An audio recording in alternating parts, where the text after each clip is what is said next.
No, you should be kind to everyone. This world is a harsh place. At least we can try to not hurt others unnecessarily. But changing your behavior depending on what someone has between their legs alone, no matter how good or bad of a person she is. Not treating a female jerk exactly in the same way you'd treat a male jerk because you idolize a woman just because she's a woman. Giving her special treatment. Looking for excuses for her behavior. Automatically seeing her as the victim or whatever else. The idea is that she's a woman, therefore I have to judge her in a good light and be nicer than I would with a man. If you're only showing basic human decency because you're a good person, you'll usually do it with both men and women when the situation requires it. Not women exclusively. That's great, nothing wrong with that. That's how things should go.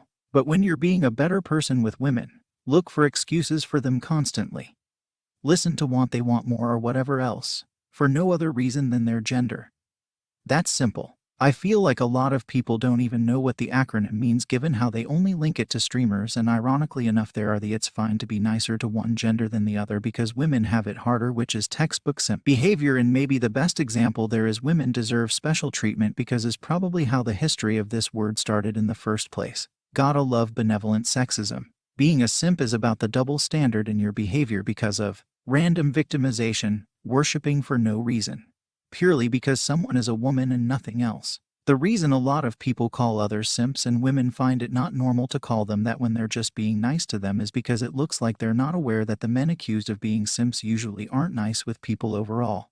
Only with women they want a bed, which ruins the whole point and isn't being nice in the first place. Here is a story of a guy who turned from a simp to a king. Early in my college years, long before I had a concept of reality, I met a girl. Before everyone used a cell phone, I had an old wall phone. The dorm I was staying in had a specific phone number, so it was possible for someone to call that room and get a whole new person. She called trying to reach the person who stayed there before and got me. She hung up, never thought I'd hear from her again. She called again. We talked. I liked her voice. This became a regular thing.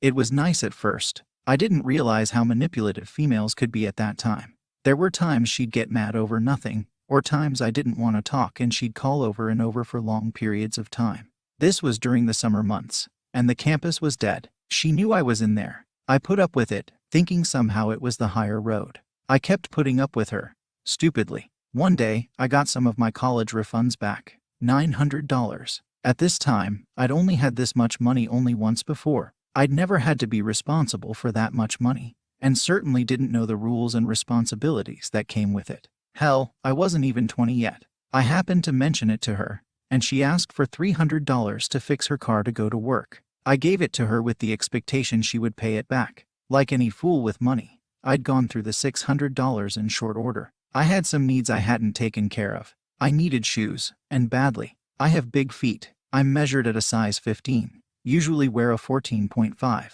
and most stores stop at 13. This was before Amazon and probably eBay, and even still, I usually paid for things in cash. Shoes were hard to come by. One night, I asked her for some of my money back, just enough to buy some shoes. This bitch argued with me about it, trying to tell me to get cheap shoes so she didn't have to pay me so much all at once. That's when the glass began to crack for me. I now understood. She was a selfish, awful person who didn't even care about me unless she was getting something from me. A very one-sided friendship. Such is the life of a simp. She had a birthday coming up. She wanted me to sing for her and make a big to-do about her special day. She called me the day before to make sure I'd be there to sing her happy birthday. I said I would. I lied. She didn't know I was moving into a different room that day. By the time she'd call, I'd have been moved out with a different number. She'd have to find another sucker to sing her happy birthday. I was out, and I was free. The room I moved into pretty much stayed mine for the majority of my college years. I talked to my then dad about the anger I felt over willingly giving up that extra $300.